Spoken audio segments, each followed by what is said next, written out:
Bonjour tout le monde. Alors aujourd'hui on va commencer à faire les petits exercices sur les points alignés, les points cocycliques et après on va passer aux transformations. Alors pour le premier exercice, vous avez dans le plan complexe, on considère les points A d'affixe 1, M d'affixe Z, M' d'affixe IZ plus 1. La question, déterminez l'ensemble des points MZ tels que les points A, M, M' sont alignés. Alors, première chose, je vais calculer d'abord, je vais écrire la formule d'abord. Alors, pour l'exercice 1, alors on a A, B, C, points alignés. Alors, des points alignés. Qu'est-ce que ça veut dire, points alignés? Ça veut dire que vous allez avoir ZB moins ZA sur ZC moins ZA, un réel, c'est-à-dire appartenant R. Ou bien, ici, vous remarquez, j'ai répété deux fois la lettre A. Vous pouvez faire ça pour deux fois la lettre B ou bien de répéter deux fois la lettre C. Ça revient au même. Ça y est, donc...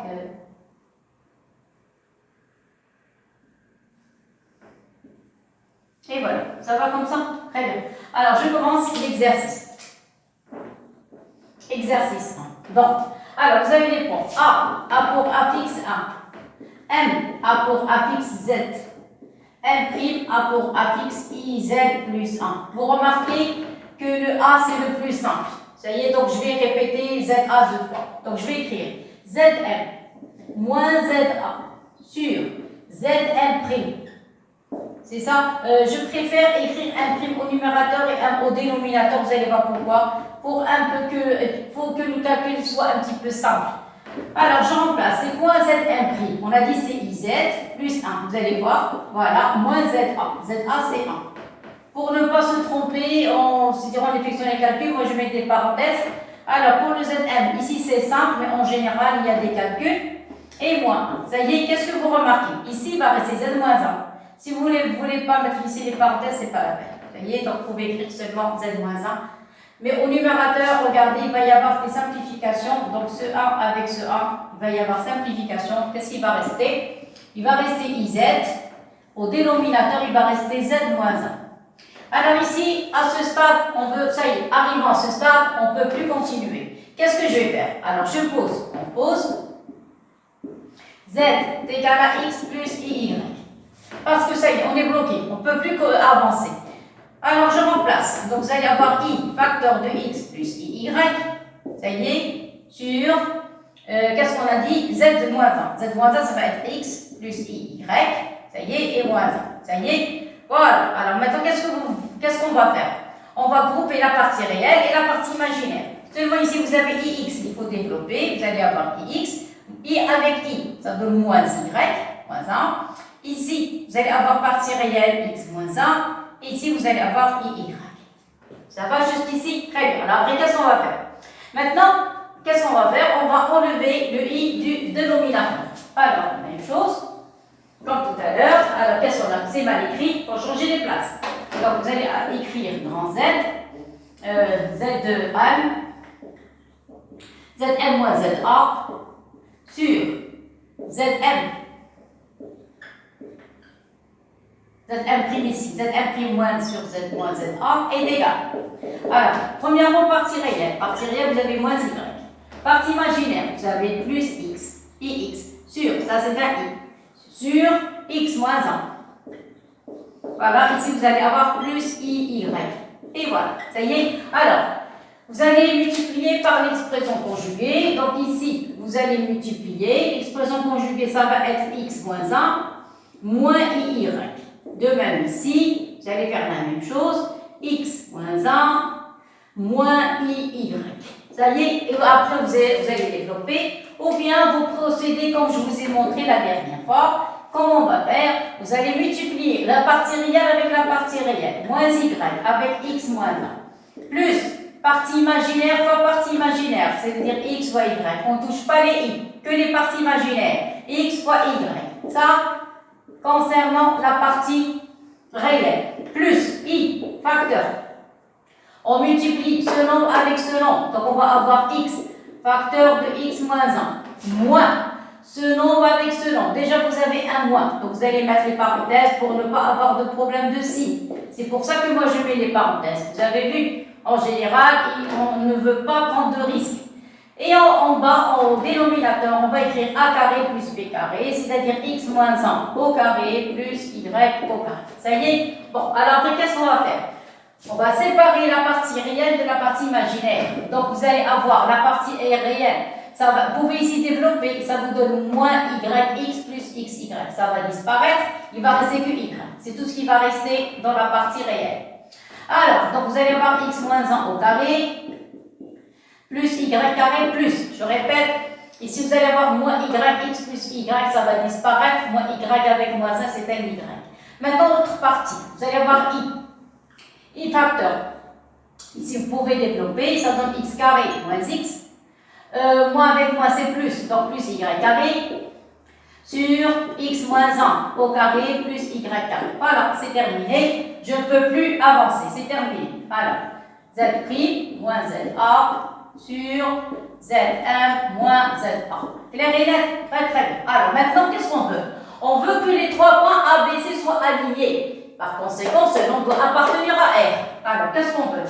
Alors, si A, M, alors ici dans le cours AB, c'est dans l'exercice, on a A, on a M et M'. Alignés. Alors, des points alignés. Qu'est-ce que ça veut dire?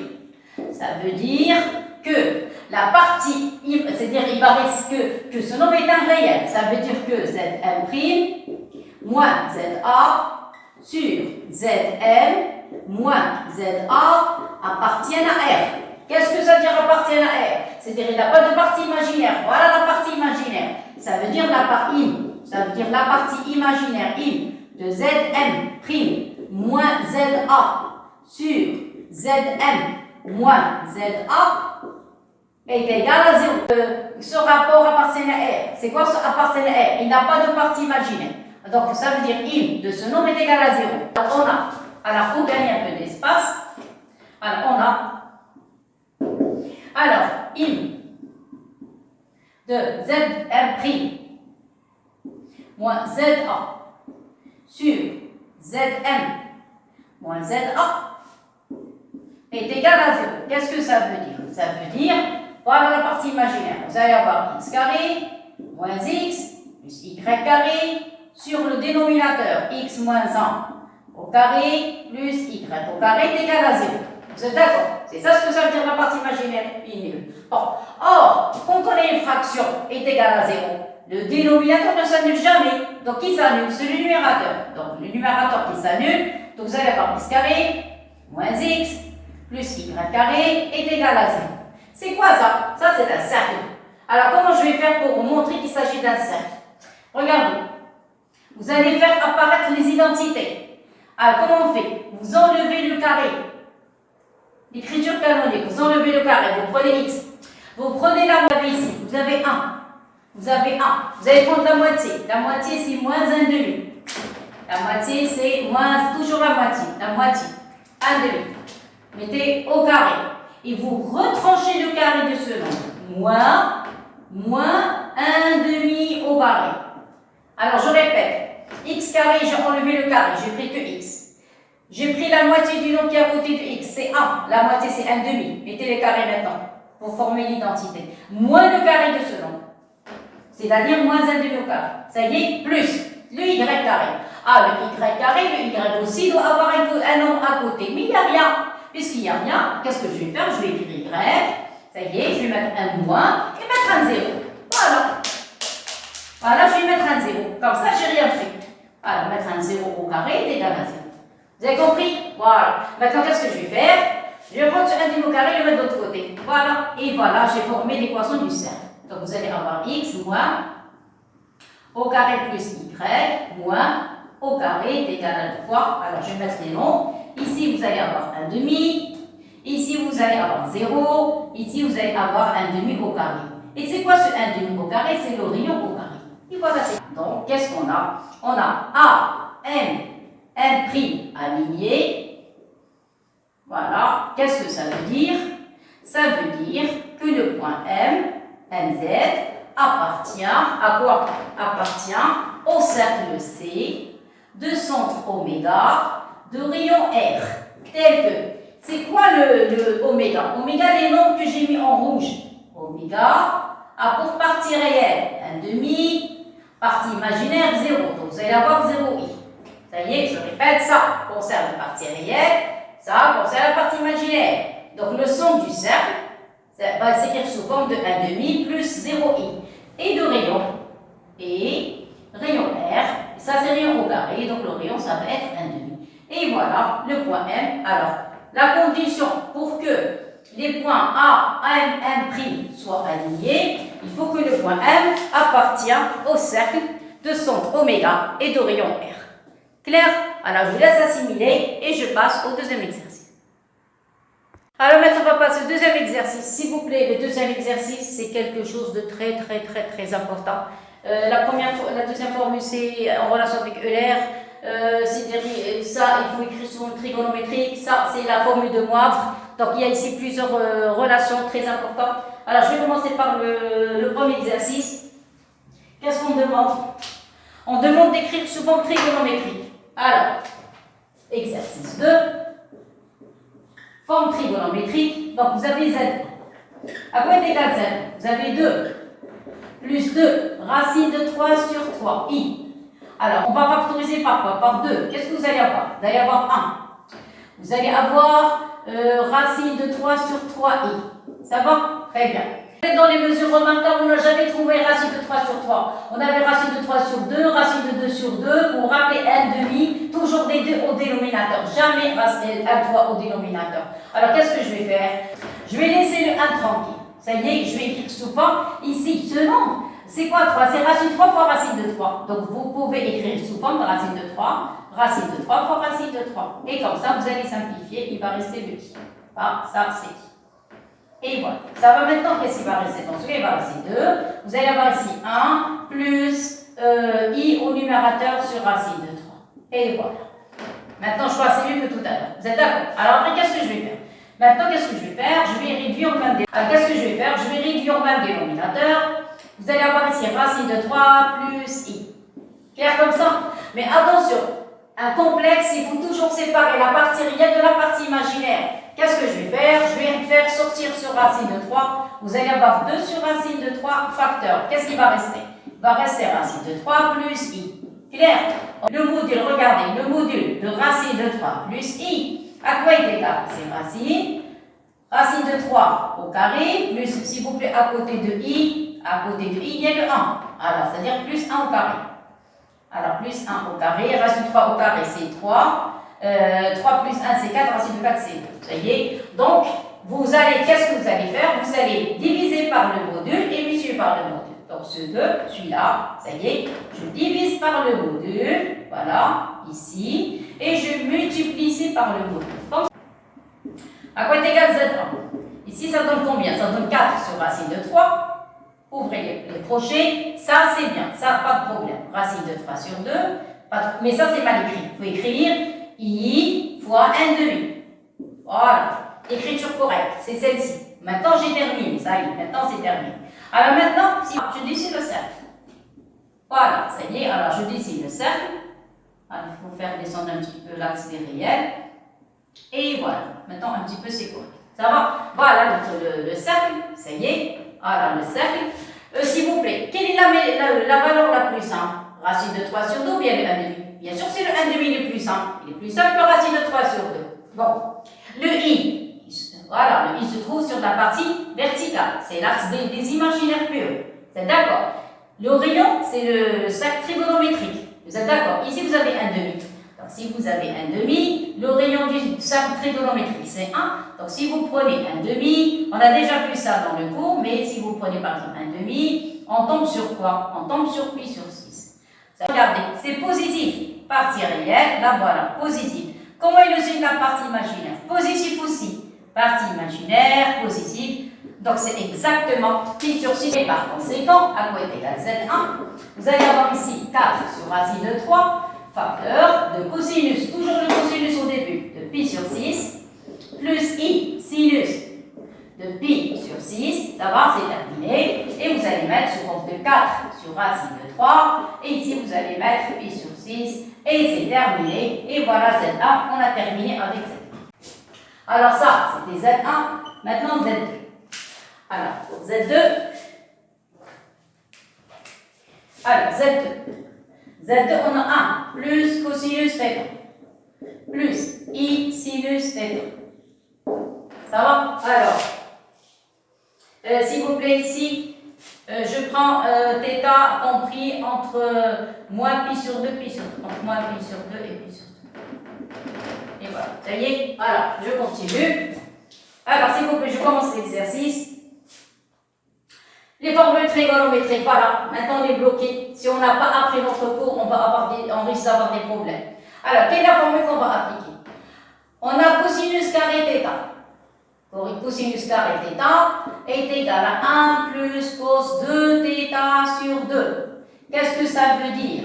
Ça veut dire que 1 plus cosinus 2 θ est égal à 2 cosinus carré θ.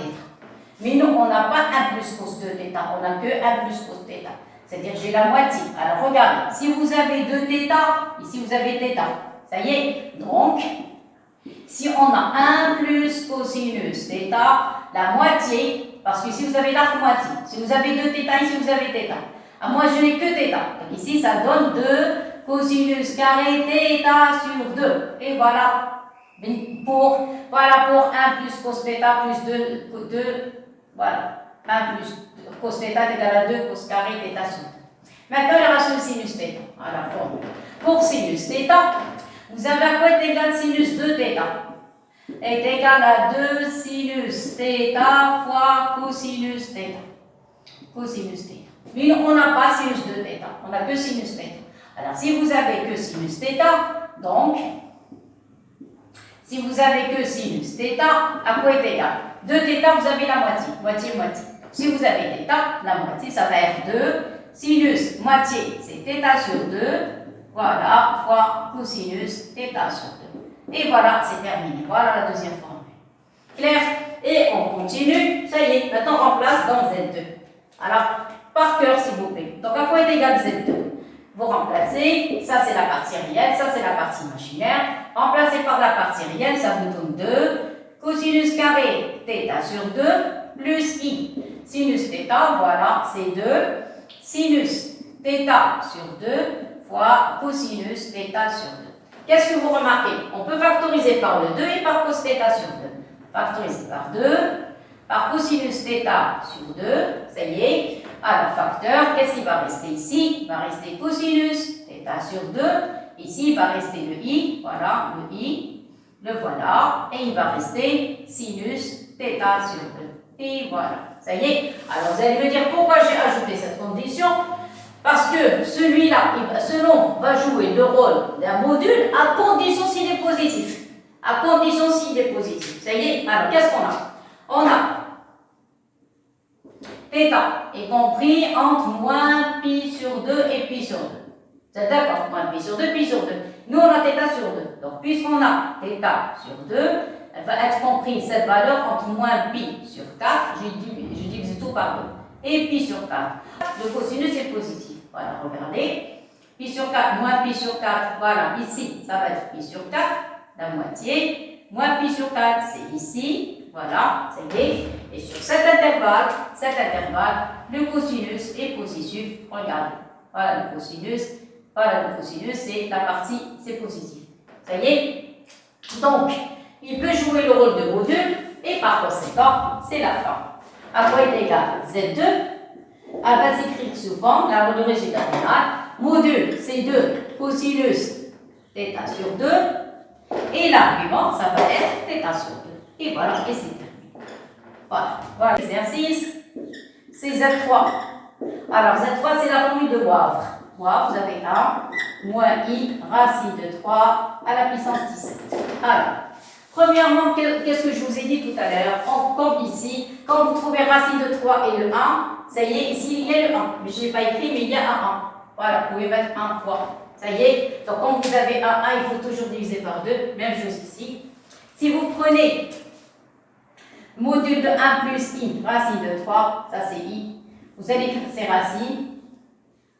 Ces racines de 1 au carré, plus racine de 3 au carré. Racine de 3, c'est 3, plus 1, c'est 4, racine de 4, c'est 2.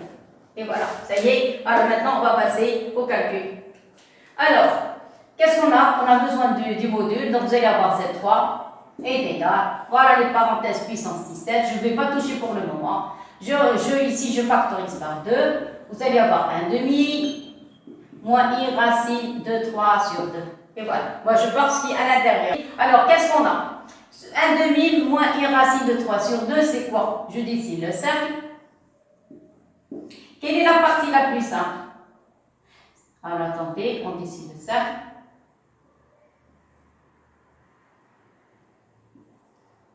Alors, on dessine le cercle. Quelle est la partie la plus simple? Racine de 3 sur 2 ou bien le 1 demi? Bien sûr, le 1 demi est plus simple. Alors, le 1 demi se trouve comme telle partie? Partie des réels. Donc, les réels, c'est un cosinus. Donc, le cosinus, voilà le centre du cercle. Cosinus positif se balade ici. Donc, moi, je veux 1 demi. Alors, 1 demi, c'est celui-là. Alors, 1 demi, si vous montez comme ça, vous allez trouver pi sur 3. C'est-à-dire 60 degrés. Vous êtes d'accord? Mais j'ai un problème. Lequel? Vous avez un cosinus positif. Voilà, cosinus positif.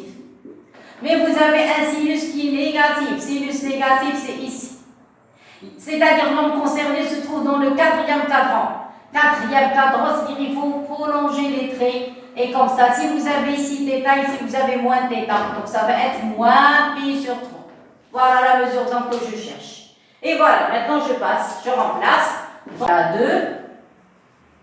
Vous avez 2 facteurs de cosinus, moins pi sur 3. Plus i. Je remplace. Moins racine de 3 sur 2, c'est le sinus. Plus i. Alors, moins, je répète, moins racine de 3 sur 2, c'est sinus de moins pi sur 3. Parce que la fonction sinus est une fonction impaire. Le moins, je vais le faire pénétrer à l'intérieur du sinus. Ça y est, où ça à la puissance 17. C'est pas la peine ici. Voilà. À la puissance 17. Et voilà. Clair et net? Bon. Maintenant, j'applique les formules. Donc, vous avez Z3 est égal. Vous allez avoir 2, virgule, moins pi sur 3. Puissance 17. Et voilà. Clair et net? Bon. Je continue. Je vais appliquer formule de Moivre. Alors, c'est quoi formule de Moivre? On a vu les questions de puissance. On va mettre le 17 à l'intérieur. Alors, le 17, vous allez avoir Z3, formule de Moivre. Alors, le module, il 2 va être à la puissance 17. Mais l'argument, non. Vous allez avoir moins 17 pi sur 3. Moins 17 pi sur 3. Et voilà. Ça y est, je répète. Je vais vous écrire la formule. Quand vous avez R θ à la puissance n, ça vous donne ici R puissance n. Ici, ça vous donne n θ. On a vu ça dans le cours. Le cours par cœur, s'il vous plaît. Par cœur. Alors, qu'est-ce qu'il faut faire apparaître ici? Il faut apparaître le maximum possible les formes des deux capis. Alors, les deux capis, vous pouvez prendre un 18. 18, ici, je n'ai que 17. Oui? Vous pouvez écrire moins 18 plus 1, c'est possible. Alors, le maximum possible. Des formes de la forme de capi. Alors, je continue. Donc, vous allez avoir 2 puissance 17, virgule, moins 17, je peux le rendre sous forme de moins 18 pi, plus pi. C'est possible. Le tout sur 3. J'ai rien fait. On a vu ça en seconde, en tronc commun. Alors, maintenant, vous séparez. Qu'est-ce que vous allez avoir? Vous allez avoir 2 puissance 17. Ici, vous allez avoir moins 6 pi. Ou bien, je ne vais pas sauter d'étape. Vous allez avoir moins 18 pi sur 3. Et ici, vous allez avoir pi sur 3. Clair? Moins 18 sur 3, ça donne combien? 2 puissance 17. Ça donne moins 6 pi. Et ici, vous allez avoir plus pi sur 3. Ça y est, je vais changer les places. Donc, c'est la fin. Vous allez avoir ici toujours 2 puissance 17. Vous allez mettre au début pi sur 3. Et celle-ci, vous allez l'écrire sous forme, écoutez bien, plus 2, moins 3 pi. Voilà. J'ai écrit le moins 6 sous forme de 2, moins 3 pi. Pourquoi? Pour écrire la forme de 2 capi. 2 capi. Et si vous vous rappelez en seconde, on a vu, si on avait cosinus θ plus 2 capi, est égal à cosinus θ. De même, si vous avez sinus θ plus 2kπ est égal à sinus θ. Qu'est-ce que ça veut dire? Ça veut dire, chaque fois quand vous trouvez les 2kπ, vous les faites disparaître. Ces nombres jouent le rôle de période. Les périodes vont disparaître. Il va rester que le θ tout seul. Donc c'est pour ça que j'ai fait apparaître le maximum possible des tours. C'est-à-dire, j'ai pris le 18 exprès pour avoir un nombre pair sous forme de 2kπ. Alors vous allez faire disparaître les 2kπ. Et qu'est-ce qui va rester à la fin? C'est la dernière ligne. À quoi est égal Z3? Il va rester 2 puissance 17. Et la mesure d'angle, ce nombre de kπ va disparaître. Il va rester que le pi sur 3. Et voilà. Et regardez comment j'ai rendu le nombre très très simple. Alors pourquoi? Ça, ce qu'on appelle la formule de Moivre. La formule de Moivre, quand vous avez des puissances, et on fait disparaître les 2kπ et vous ne gardez que la partie la plus simple possible. Ça y est. Et voilà. Donc la prochaine fois, on va encore avoir d'autres formes trigonométriques. Ça y est, s'il vous plaît, le cours. Si on n'apprend pas le cours, ça ne sert à rien du tout. Alors, bonne chance et à la prochaine.